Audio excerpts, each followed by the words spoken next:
Terve ja tervetuloa Rassavillen YouTube-kanavalle.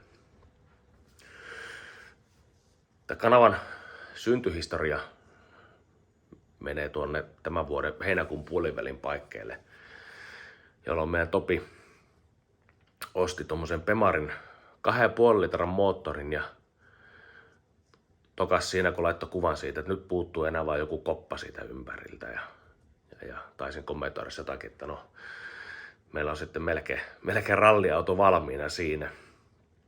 Ja siitähän se ajatus sitten lähti, että pitäisikö me oikeasti alkaa sitten rakentelemaan autoa.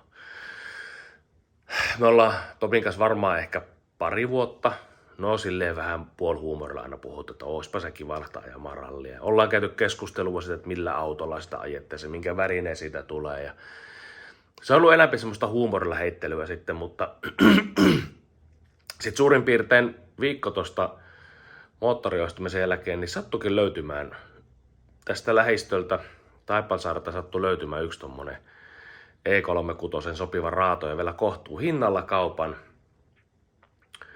Niin soitettiin sitten sille myyjälle. Itse asiassa auto oli jo kertaalleen muistaakseni myyty, mutta sitten se ostaja tekee perukikaupat ja me mentiin saman tien sitten katsomaan sitä autoa ja paiskattiin kättä päälle ja todettiin, että kyllä me tästä saadaan ihan hyvä aihe. Tästä on mukava lähteä rakentamaan autoa.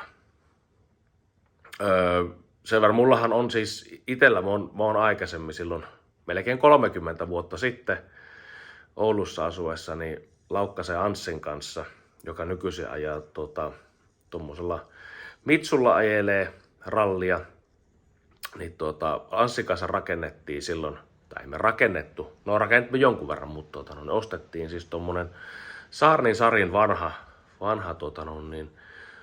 kostaja, eli Sunbeam Avenger, ja sillä ajeltiin sitten muistaakseni parisen vuotta rallia, ja sitten se taisi loppua siihen, kun mä lähdin tuonne töihin sitten Helsinkiin.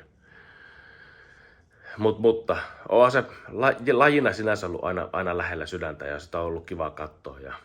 Mutta nyt toki sitten Topin kanssa, kun sitä on vitsailtu tuossa, niin oltu, että no kyllähän tätä voisi oikeastikin tehdä. No anyway, palataan takaisin siihen. Käytiin siis hakemassa se auto ja alettiin siinä sitten miettimään, että mitäs tästä oikeasti rakennettaisiin. No, nyt meillä on moottori, nyt meillä on kori, että tehdään nyt tästä ainakin jäärata-auto. Tai sitten, että jos tehdään ainakin jäärata-auto, niin voidaan tarvittaessa rakentaa sitten ralliauto siitä. Ja kun sitä asiaa sitten pähkäiltiin jonkun aikaa, niin tultiin siihen tulokseen, että no ehkä se on sitten viisaampi, että vaikka me todennäköisesti mennään ajamaan sillä harrasterallisarjaa, niin kuitenkin tehdään sitä sitten niin kuin F-ryhmän sääntöjen mukainen auto. No sitten Topi tuossa oikeasti jossakin vaiheessa jutteli siitä, että kun ei hirveästi löydy oikeastaan YouTubestakaan tietoa siitä, että miten tuommoista autoa rakennetaan. Sieltä löytyy muutamia videoita, missä niinku rakennetaan auto, mutta sitten ehkä mun mielestä ainakin ne, mihin mä oon törmännyt, ne on joko niinku semmoisia, että ne on niinku, siinä se auto rakennetaan niinku hyvin nopeasti, että siinä on vaan niinku nopeita, että näytetään vaan, miten se auto kasataan, tai sitten toinen, että kun tehdään niinku vähän isommalla rahalla tehdään autoa. Mutta nyt sitten oli niinku ajatuksena, että dokumentoitas tässä sitten tämmöinen niinku, ei niin isolla rahalla rakennettu auto, ja käytäisiin vähän läpi sitä, että mitä kaikkea siihen kuuluu. Ja pitää huomata tässä vaiheessa, me ollaan Topin kanssa niin kuin vasta-alkajia tässä. Eli Topi kyllä kun on koulutukselta automekaanikko, niin osaa paljon tehdä asioita, on ropannut autoja tosi paljon. Itselläkin on toki sitä silloin aikanaan vajaan 30 vuoden takaa, niin on tullut sitä ralliautoa rakennettua, mutta mikä meillä on yksi niin kuin tosi iso asia meille on se, että me pitäisi rakentaa sitä sääntöjen mukainen auto. Eli tässä on aika tiukasti lueskeltu kyllä nyt sääntökirjaa että siltä osin, että mitä kaikkea siihen autoon pitäisi tehdä. Kuten sanottua, niin tarkoitus on rakentaa tätä autoa oman ajan ja oman budjetin, oman rahojen puitteissa. ihan varmahan se kaikki rahat tulee viemään mitä on, mutta rajallista resurssit meillä joka tapauksessa on käytössä, eikä meillä ole semmoista aikataulua, että milloin tai jotensakin pitää valmiina olla. Nyt eletään alkusyksyä, ja jos talvella saadaan auto käyntiin ja päästään sillä ajamaan, niin se olisi aika hyvä, mutta katsotaan mihin tämä menee.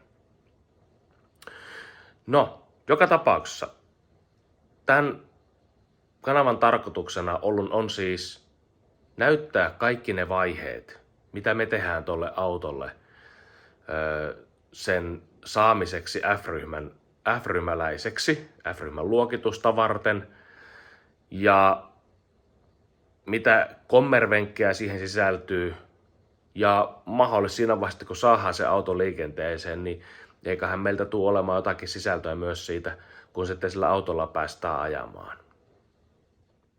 Koska tämä kanava keskittyy oikeastaan pääosin tämän Bemarin-raadon rakentamiseen, niin suurimman osa aikaa mut löytää täältä hallilta tai sitten vaikka tämän auton alta.